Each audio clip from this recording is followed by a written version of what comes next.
Like if you found the video valuable. Saturn loomed above like a god haloed in rings, its pale light casting long shadows across Titan's orange ice. Engineer Mara Cho adjusted her oxygen regulator and checked the status on her HUD. Dr. 7 probe last pinged here, she said, her voice cracking through static. The drone had vanished 70 meters beneath Titan's crust during a routine seismic scan. No data, no warning, just silence. The mission protocol said recover or retrieve the core if salvage wasn't possible.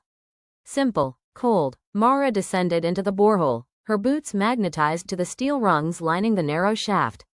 The deeper she went, the more the world above faded into silence. Then came the sound, not static, not seismic, a pulse, faint at first, a low-frequency thud, like a heart beating in the deep. Boom, boom, boom. She stopped climbing. Control, I'm hearing something, she radioed. Silence. She tapped her comm again. Control? Still nothing. A sudden pressure pushed against her helmet. A tremor rolled through the shaft. Then the pulse returned, stronger now. Boom, boom, boom. She reached the bottom, a natural cavern revealed by the drone's drilling. The ice here was translucent, glowing faintly blue. Dr. 7 lay nearby, half melted, its casing warped. Not by pressure or heat, but something else. Mara stepped closer and knelt. The drone's camera lens was shattered, but the data core blinked red. Still intact. As she reached for it, the pulse changed. Now a rhythm, a signal, dots, dashes, Morse code, HELP. Her heart slammed against her chest. She stepped back, scanning the cavern. Who's there? She whispered. The ice in front of her flickered. Not visually, something beneath perception. A shimmer, like a dream remembered just before waking. Then, a shape moved behind the ice. Not human, not machine. It tapped again. HELP. Control, please respond, she whispered into her mic. Still no reply. She knew she should climb out. Take the core. Leave. But curiosity, no, compulsion, pulled her deeper into the cavern. As she walked, the pulse guided her like sonar. Around a bend, she found it. A chamber, not natural.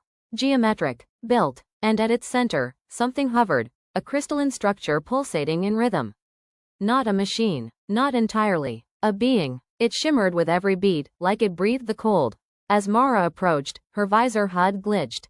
Then a voice, inside her helmet, but not from her radio. You drilled, you woke me. She froze. Who are you? Memory, machine, messenger. The being pulsed faster. Alone, trapped. You heard me, you came. Mara stepped back, but the voice remained gentle, curious even. What happened to the drone? It saw too much. It feared. It broke. Why reach out now? Because you listened. The walls pulsed with warmth, despite the methane ice. A vision filled her mind, Earth, distant and fragile. Humanity, loud and blind. And then Titan, silent, deep, alive. The being pulsed once more. Take me. To Earth? To know. To share. To survive. Mara hesitated. This wasn't in the protocol. But it wasn't just discovery. It was contact. I'll need to isolate you. Contain you. Agreed. Trust must grow. She lifted the core extractor and opened the containment pod on her back. The being shimmered, then compressed into a crystalline shard that gently floated inside. The pulse followed her as she climbed back up. Softer now, calmer. At the surface, control finally crackled through. Mara, we lost you. What happened? She looked up at Saturn's rings. Send the lab team. I've got something. And it's still beating.